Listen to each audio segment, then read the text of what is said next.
श्री गुरुदेव. हाय, hello, नमस्कार. मी अश्विनी. तुमच्या सगळ्यांचे माझ्या छोट्याशा मिनी ब्लॉगमध्ये मी खूप खूप स्वागत करते. तर फायनली चांगल्या गोष्टीला मी सुरुवात करत आहे. ते म्हणजे हे देवघर आहे ते मी वरती असं टांगून ठेवलेलं होतं, पण फायनली माझ्याही मनात होतं की ते खाली ठेवावा, पण ते खाली ठेवण्यासाठी प्रॉपर जागा नव्हती किंवा सेटअप नव्हता. पण फायनली म्हटलं आता तो सेटअप वगैरे सगळं जाऊ द्या, कुणाच्या तरी सांगण्यावरून फायनली मी देवघर चेंज करत आहे.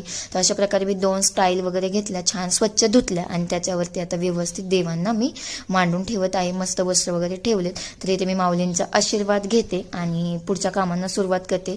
गावावरून आल्यामुळे घरात खूप सारा पसारा, खूप सारा कचरा, आणि प्रत्येक स्त्रीला माहिती की आपण जर एक दिवस जरी कुठे गेले तर आपलं घर पूर्ण अस्तव्यस्त होऊन जातात. सो त्या आवरण्यामुळे मी माझ्याकडे स्वतःकडे लक्ष दिले नाही. त्यामुळे माझ्या अवताराला इग्नोर करा. आणि मग माझं इथे पूजा वगैरे झाल्यानंतर मी इथे दळण करायला घेतलेलं आहे. आणि मला दोन्ही दळणं करायचे होते, बाजरीचे प्लस गव्हाचे, आणि ते अर्जंट दळायला पण द्यायचे होते.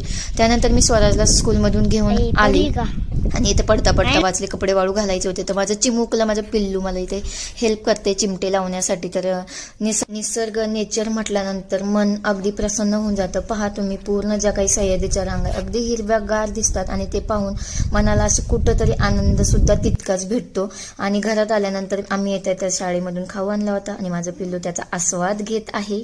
Bye bye friends.